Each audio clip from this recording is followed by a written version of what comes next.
Hi everyone. Welcome. It's nice to have a beautiful day to be gathering a little bit outside, and this is our second, I guess, in-person public program in a year and a half or something like that. So thank you for being a part of it.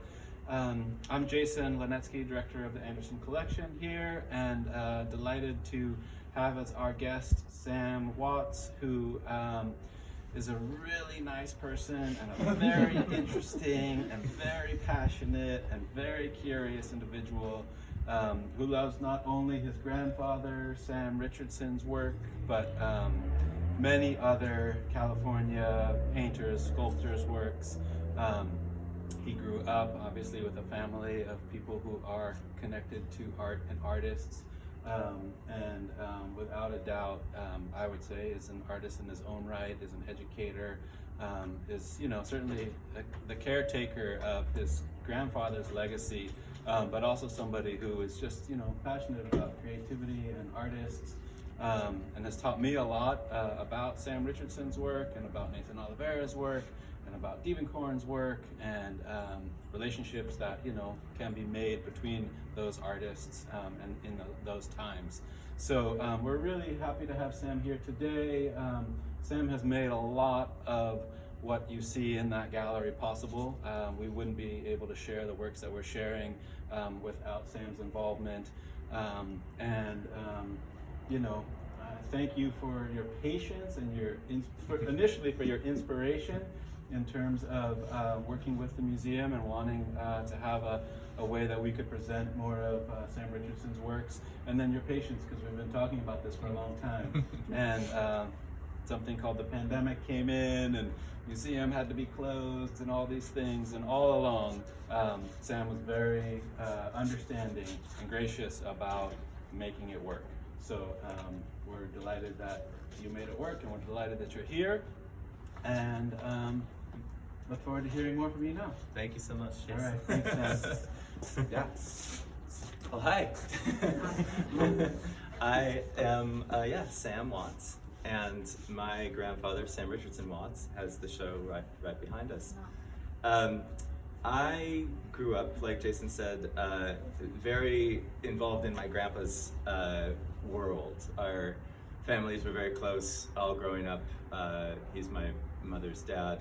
And we would come down to the studio in Oakland and the house that they still have, all just every summer, Christmases. And when my own parents separated, my grandpa really said, "Hey, let's get you down here more and get you off of your current, headspace and into something bigger for you." So he introduced me to his friends. He took me around to Nathan Oliveira's studio and Mel Ramis's studio and Bruce Beasley's studio and Fletcher's Benton's studio, and said, "Hey, if you want to do this, if you want to be around any of this, come on down every summer, anytime you want to." So that is probably the biggest gift my grandpa gave me, was turning a page for me in my life. Without knowing that that's kind of what was happening at the time.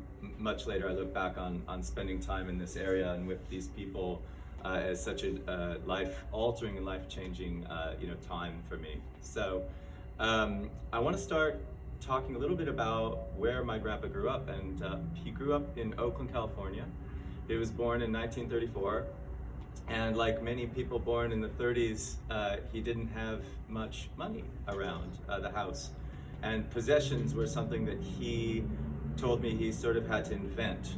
So cardboard became a thing for him very, very early. He started making things out of cardboard, little cars and birds and boxes and things to keep his other cardboard things in.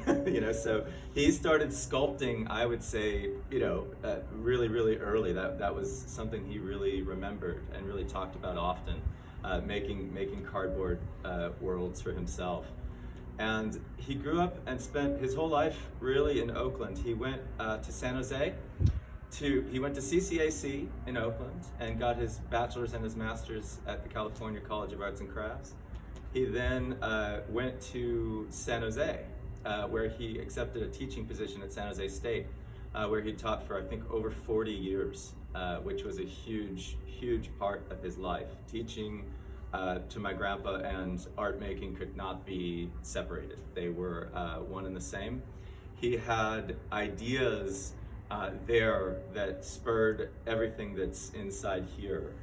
Can you make this possible? Is it possible to make this? Was a question that he asked a lot. I have a journal at home where he's written, can 50 people hide behind one chair?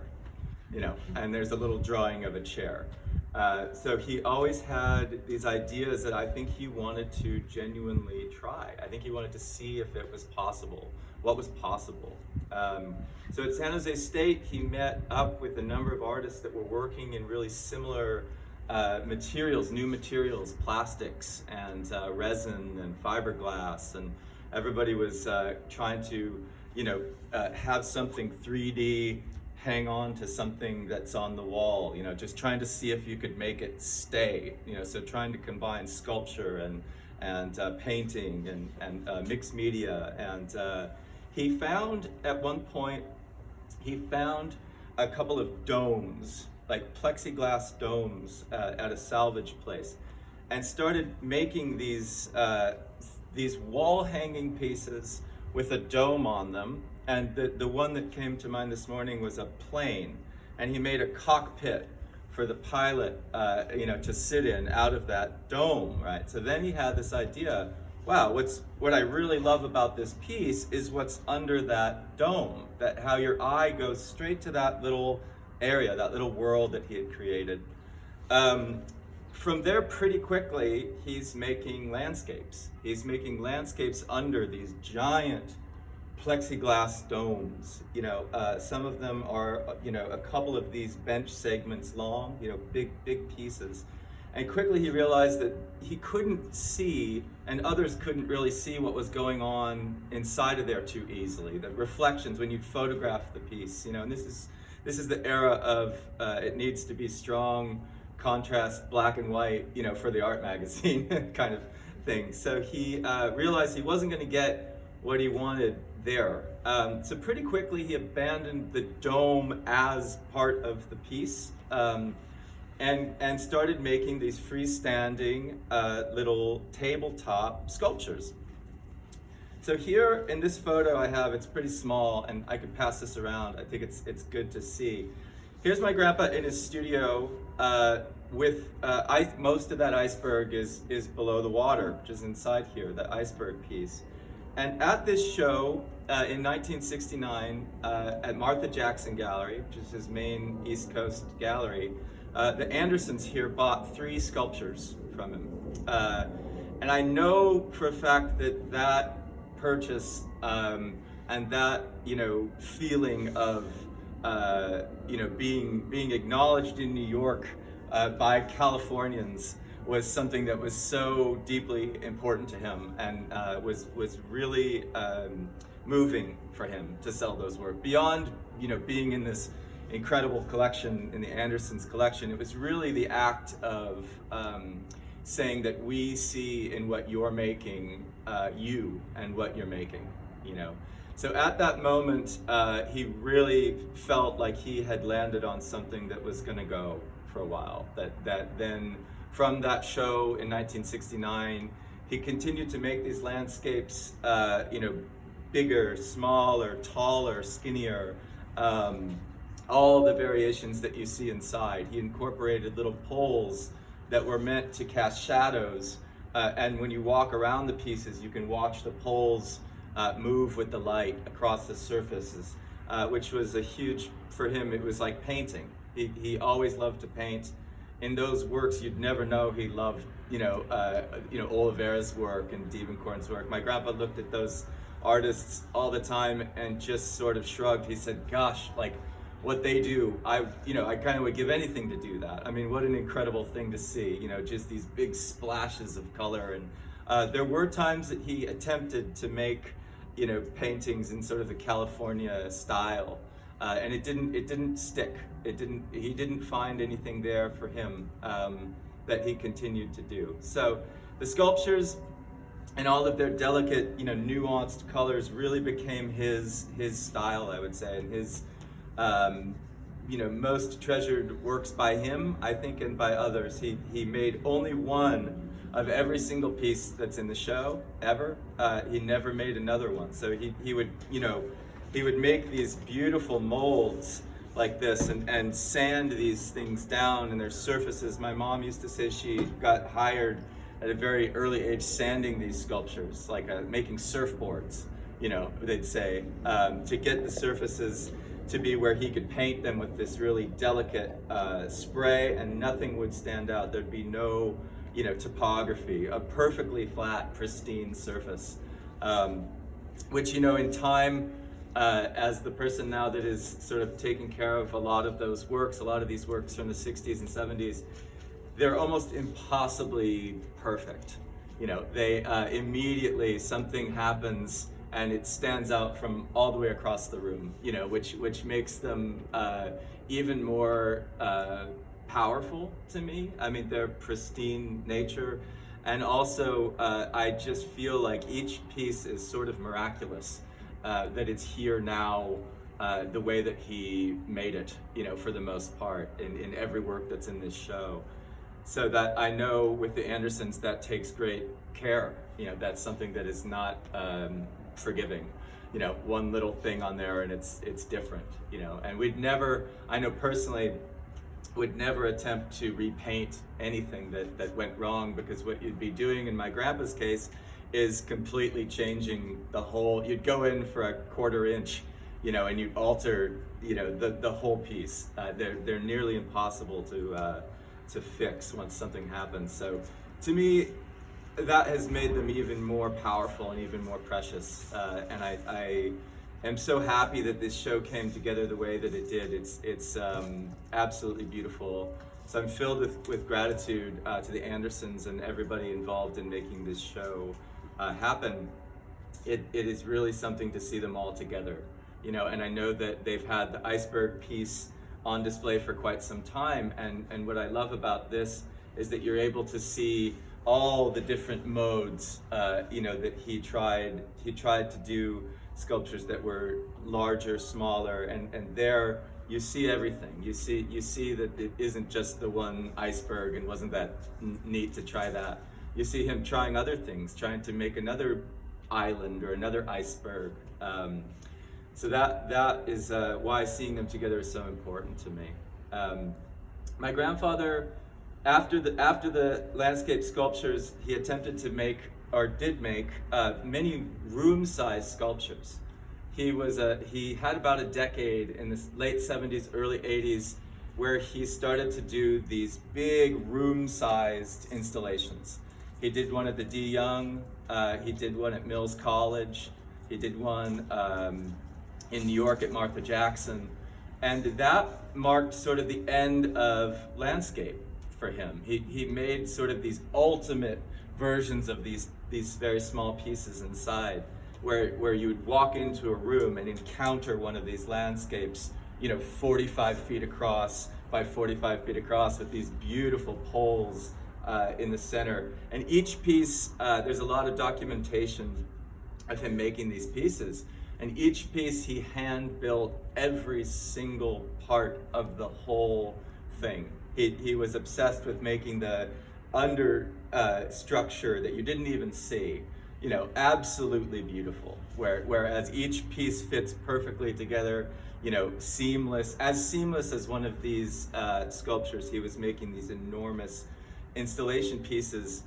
And while that was happening, I think he felt sort of a transition, where if he goes back to try to do what he had been doing before, it wouldn't be the same. He wouldn't be able to create another way to give this another shot, another 10 years. It basically marked sort of the closure of one chapter of his work, and went into the 80s and 90s, where he made work every day. He believed in being in the studio every single day. He was in the studio all the way to the very end of his life. In 2013, he worked every day. My grandpa made these beautiful paintings that are still in the studio in Oakland of car keys. And he was asking everybody to give him their keys when they'd come and visit. He'd say, leave your keys on the table. While you're here, I'm going to photograph your keys. And so everybody was kind of, sure, okay. When you go down in the studio, the next time you visit, he had created a large painting of your keys, very kind of abstract and beautiful. And so that spirit of, exploration and following something never left him. He never stopped creating art. He felt like he couldn't repeat himself, and I think that might be his one. For me, that's what stands out the most. I know he never was able to make two icebergs, that were exactly the same long enough to have that be, definitive. And collectors, would say, well, can you make me a one just like that? And he'd say, well, it's just not possible. It's just not possible for me to do. So I think that, again, in retrospect, the specialness of what remains and what is here is all the more powerful and all the more interesting because of their singularity. So thank you. I'm very happy to answer any questions. If anybody has any questions about the show or really anything about my grandfather, it'd be a pleasure to talk about him. He was a father figure to me for years, and it just probably such an important person to me in my life. I now live, I should say, down in Marfa, Texas, which is another sort of art mecca, but to different things. Donald Judd and the Chinati Foundation and all that is down where we live. So our boys, Easton and Cy, are growing up in a world of art, surrounded by much California art. We bring and keep everything down there with us, and need it. When we come here, it's very much a homecoming for me to see all of these artists in this collection, and to see my grandfather a part of it has meant a great deal to my family. And I know he would have been absolutely thrilled by this museum, by the publications they've created, and by this show here today. So thank you so much. Yes. Question. Yeah. Can you talk a little bit more about his experimenting with these materials? Yeah. Because at some point I learned that Bruce Beasley Yeah. stuff is toxic. Yes. So what, can you sort of elaborate Yeah. on that in Yeah. respect to your... Absolutely. Toxicity is a huge part of why my grandfather stopped making work like this. Going into the late 70s, early 80s, he wanted to work with natural materials. So he attempted to make landscape sculpture, out of wood. He made some wooden pieces that are quite beautiful. He also worked in leather, and he had made some really beautiful deserts where they were, pieces of cut leather that were sort of adhered to surfaces, not unlike the pieces inside, but made out of leather and wood. So that was a huge part of that transition for him, going from these really, really toxic materials where you see him here, making one of these molds without a mask, and you're thinking, oh my gosh, later that would not have been the way you would have done that. You would have had the full. But he was just in the work. I know the sanding was a huge part of the toxicity. You're sanding fiberglass, for hours and wanting it to be absolutely perfect. So yes, definitely. Bruce Beasley was a good friend of my grandpa's, and they talked a lot about that. About how are we gonna. I know Bruce went on to do a lot of bronze working. He made maquettes where he then had them made larger, in a foundry setting. My grandpa wasn't really, I was just talking to Jason about that, wasn't really able to let stuff go to anyone else. He didn't know how to use a foundry. That wasn't something that he, grew up thinking that's how your hands and your mark is so important to the piece, that his commitment to that kept him from being able to say, here's the iceberg, let's make 6 more icebergs, or something like that, which would have been, for his health a plus, but then for his spirit and sort of mental health, he couldn't do that. And even his multiples, I joke, Martha Jackson published a group of multiples that were pressed paper pieces. And they were supposed to be pretty much, prints, where each one looked pretty much exactly the same. My grandpa gets this big batch of paper pieces, and they're all these little landscapes, pressed paper, and he starts painting them, right? He starts putting watercolor on them, and putting sunrise colors, and sunset colors, and evening colors, and autumn colors. And Martha Jackson and the press, they're kind of like, I thought we were making a multiple, I thought we were making prints. And my grandpa just always loved to get one last stroke, one last mark, in by hand. So that was something that I think worked, with and against his ability to be, getting these things out all the time and everywhere that he'd need them to be. So, yeah, that's a great question. Yeah, thanks. Sam, I'm so glad you're here, and thank you for sharing your collection. It's incredible. Rob, thank you. So rare. I had a question. I got to see one of his shows that you talked about that was done on suede. Yeah. And the suede looked like sand, and it seems like those. Do you have any of those? Yeah, because it seems like they would be so hard to keep clean because you can't really dust them or completely. clean them. I don't know how you would completely do that, but they're so beautiful. Oh, they're so lovely. His studio, I have a number of them, and in his studio there's a number of them left. He made deserts, they were called, mostly about desert sites and desert locations. And some of them have these beautiful wood bases that are very, very, very tall. Like there's one piece inside that's a very tall piece with a little landscape plopped right on top. He did almost the exact same thing with some of the leather works, where he'd build a large wood column and position a little scene right on the very, very top. So you had to get really down on it to see it. So again, these works, they didn't photograph too well. They were tough to document, and he did it only, again, in one kind of burst. He did this big body of these pieces, and then never dipped back in to do more. But yeah, they're beautiful. A number of them are in existence, and they are tough. They are tough to clean. And I look at one that I have. There's a string, and there's like little toothpicks like inside on these pieces, and through the toothpicks or through the little poles, there's this tightly strung string that's connected to them. And I bought this work that I have at auction, one of these pieces, and it came, and one of the little poles, was leaning, and the whole string was slack, like a down power line, and I just thought, how do you fix it? You get tweezers out and a microscope, and get down try to get right on it and fix it. And I did it probably not, as aesthetically beautiful as my grandpa would have, but I taped it from the bottom so that the pole stands up again. But that's a funny part of this. They don't travel well. They're very delicate, and so almost impossible. When you see them, how they've remained the same is almost miraculous to me. But those leather ones are very, very beautiful. I can't think of a greater craftsman or someone that is such a perfectionist.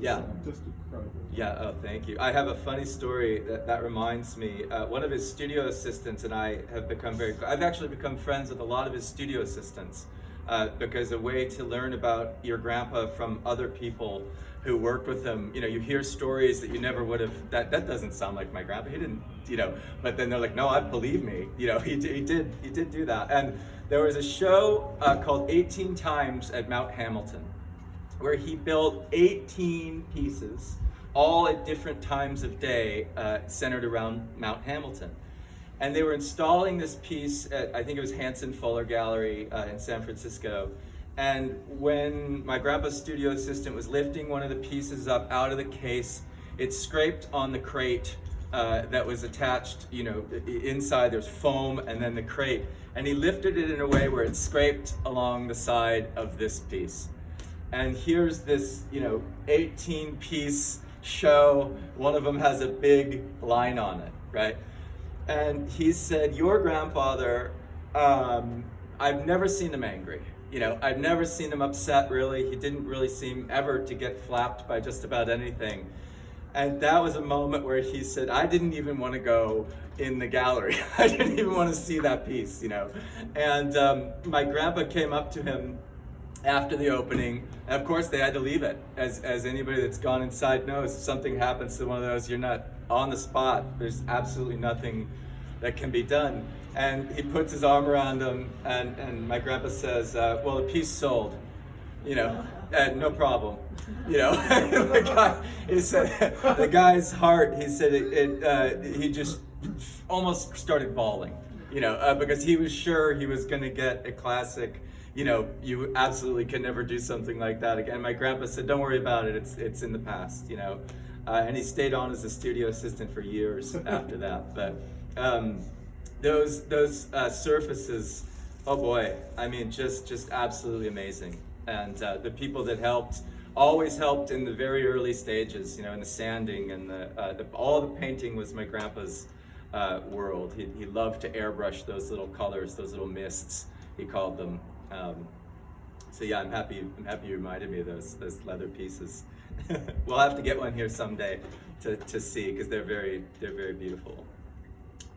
Anybody else? Yeah. I have two questions. Yeah. One is about, there's a piece, whose name is escaping me in there, that you open it and there's a landscape inside of it. Yeah. But it isn't displayed that way. Right. And I'm curious if you know what your grandfather's intention was in the display of it. Yep. And then my second question is about, as he got older, did he think about his pieces at all in the context of climate change? He first question. Yeah, thank you. Those are great. The first question about the lids. This is something that is a constant. I encounter this a lot in working with his work, because a lot of people, especially as the original owners of these pieces, have passed on and they're in family collections. I went to De Rosa and was taking a tour with my family, and we were coming through the exhibition, through the house, and there's a painting of my grandpa's and one of his incredible boxed lidded sculptures with the plexiglass box over it and the piece inside of it completely covered. And I said to them, I said something along the lines of, did you guys know that this opens up? You know, and I was with the director at the time, and we were walking through, and they're like, absolutely not, it opens. What do you mean it opens up? You know, I said, well, the piece is called something like, you know, it's noon at that guy's lake, you know, inside that box is that guy's lake, you know. And so when I left, I was told they wanted passionately then to put on gloves, and I said, I'll do it, you know, no problem. They said, well, let's make sure we can do that, you know. And I said, believe me, you can do it. I do it all the time. And they're like, let's, you know. And I was like, no, absolutely. So they later opened it up and sent me a picture of that guy's lake, you know, inside of that piece. And they said, God, now we don't ever want to close it again, because once you cover that piece, the total world is closed off, right? There's a piece inside that's a sunset, and it's an absolutely, we were on the plane flying here, and we saw that exact color, the exact colors in the sky, the California, you know, color fade from that really burning orange all the way up through that like sort of periwinkle into the blues. And that piece, to my knowledge, has always been closed. Inside of it is a very unremarkable, for him, a little field, and it's kind of a brown field, right? And when you open that piece up and you place it next to it and you look at it, you just kind of go, that piece should go back, you know, that piece should go back on. And I think that there is that, and it's always been, to him it was always sort of a choose your own adventure, you know, and sort of a curatorial nightmare. You know, really, because you're thinking about how does this display? Do you put the Andersons did such a beautiful job of having those pedestals built where you can put the lid on top and see exactly how the lid would connect to the island below, right? But without seeing it, you'd not know that those incredible islands, those glaciers, are inside of that box, you know. Yeah, I was just lucky enough to be there when our registrar and there were Putting them together. putting it together. Yeah. Well, there's this awesome secret Yeah. inside that, like, when people Yeah, no, totally. And I have a number of lids in our closets, that I just think, these pieces are that packed them up perfectly. I don't know that I'll ever use the lids. It's a part of the piece, but also, to me, the world that he wanted you to see was inside. Most of the time was inside that little world. As far as climate change. He definitely, one of the favorite things that I remember talking about my grandpa about was how silly he thought land ownership was. And how, a national park that is this big, what happens to the trees on the other side of the boundary line, right? So here's Yosemite, and where it's not charted out as the national park, it's exactly the same. Right? My grandfather's idea was to dictate on those surfaces people's, acreages and people's properties, and how you see the total surface and the total structure, and then there's this little area inside of it where the action is, and I think he really found that to be funny, and kind of like, we'd drive along and he'd see fence posts, and we'd talk about fences. And how funny, driving through where we used to camp in Hendy Woods and up in wine country and things, you'd see areas that had a fence and then a giant gate, a big gap in the fence, and that sort of thing. My grandpa noted all of that. That was part of his thought process. He found those things to be sort of interesting about who owns this and who owns that. Climate, as far as climate change. I think definitely he was very aware on a personal level of the environment, especially in California. He loved California, loved the woods. He always said if he wasn't an artist, he would have been a park ranger. That was his second idea. He didn't do that, but I think he always would have, if somebody had said we need you, for a summer at Hendy Woods, he would have done that. I think in a heartbeat. He loved being out in the woods, and camping for him was an art form. We actually drive the car that he got when I was 7 years old. It's a 1991 Toyota Camry wagon. And on the top, he built this beautiful wooden box that all of their camping gear set inside. And then he bundled it, and they'd drive with everything on the top and us kids in the back seat going up to the redwoods. So climate, I think, as far as noticing weather and participating in there's a great cloud over there, or there's a wonderful feeling about this day. He was very aware of that and very concerned with the environment. As far as the sentence, the term climate change, he passed away in 2013. I think it might have come about, more fully, more recognizably in the years kind of to follow after his passing. But he would have been the first person to be, aware and concerned, of course, and cautious and careful. I mean, that is totally within him to conceive of those ideas. So, yeah, absolutely. Anything else? Yeah. Artists in the LA area were interested in plastics Yeah. around the same time. Mhm. Was there any contact between them? Yeah. Oh, definitely. My grandfather had a gallery in Los Angeles, and on a number of different occasions he'd go down to LA and see kind of these shows of what other people were doing in similar medias. There's a John McCracken piece upstairs, and I had to do a double take this morning, because I'm like, wait, a box? A painted fiberglass box I've never seen. I don't remember seeing something so, reminiscent or so that brings that up.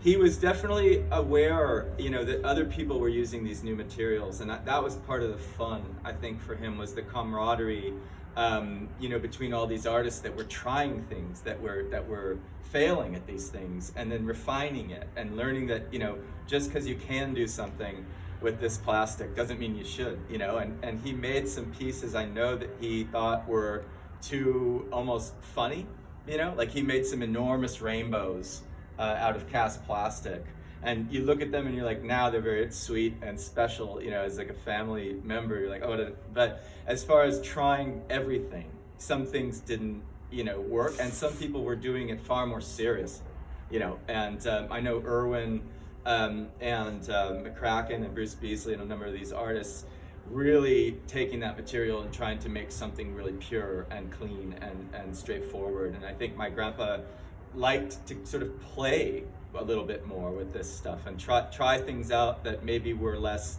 about its pristine nature 100%, if that makes, he liked the landscape. He liked to put a little tree on top of this perfect thing to kind of throw it off again, to break the spell, to say this isn't about, where we live in Marfa, Texas is Donald Judd's world. Every surface, he was furious if something happened to one of the surfaces. You've ruined the total piece. I mean, I heard incredible stories of his frustration with pieces being shown, in galleries and them coming back with a scuff on them and things like that. And so it was definitely something he was talking about, definitely something he was eager to know how to do it better. If somebody came up with something that he hadn't thought of with plastic, I know he would have loved to try it and would have been open to he had a very steal from the best idea about things like that. If somebody had done something that really, he would have gone and given it a go, I'm sure, at some point. Any other questions?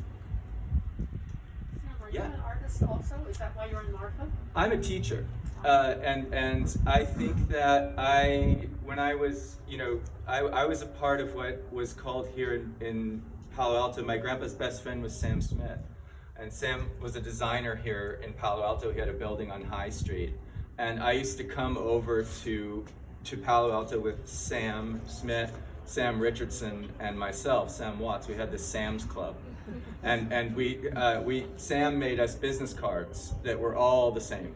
So my grandpa had this card, Sam Smith had this card, and I had this card with like my first phone number on it, and the Sam's Club met, when we come down here, we'd go out to lunch in Palo Alto, we'd go see someone's studio, we'd go over to see Nate Oliveira or, one of the friends of all the Sams. And everywhere we went, one of the other Sams would know, somebody in the room almost always. And that was really powerful for me as a young man to see artists and to see designers being, having their caps, tipped to them at restaurants and things like that, knowing these people's work. What an incredible recognition, of their work. So the Sam's Club, I think, really got me into art, into going into museums, into going to galleries, seeing everything that I could of these people that I had met. And I think that the contact with those artists at that time was, again, I'll never be the same person. After seeing what I was shown here in California, I then went on to try to make work. I went to art school to be a printmaker and a painter, and I was making bad Nathan Oliveras. It was too powerful. And I always joke that I think some magic, some sorcery, it's too potent to try to alter it, again, to try to do anything with it other than sort of stand in some sort of awe of it. So at that point, I switched over from thinking I could have a visual art, career to making music, which is something I had done as a little kid and had a long music career. My whole 20s, I was a touring musician. I went to all 50 states and did a lot of music. So when we had kids of our own, I wanted to be the person to do what my grandpa did here with the Sam's Club, and take them around to people's studios, take them to libraries, take them to galleries, and be that person. Because that to me is a gift that is really amazing and perfect. In its simplicity. You do what you love, you share what you love, and that's your life. So for making art, no, I don't make any art, but I teach elementary school age kids about art, indigenous cultures. Down in Texas, that's a big thing you need to consistently teach, to me. And I find that through that, I'm getting all the charges, of being here in Oakland and Palo Alto, seeing this kind of for the first time. So yeah, teaching is my main main way of dealing with all of this. You know, so yeah, thank you. Thank you so much. Thank you so much. Yeah.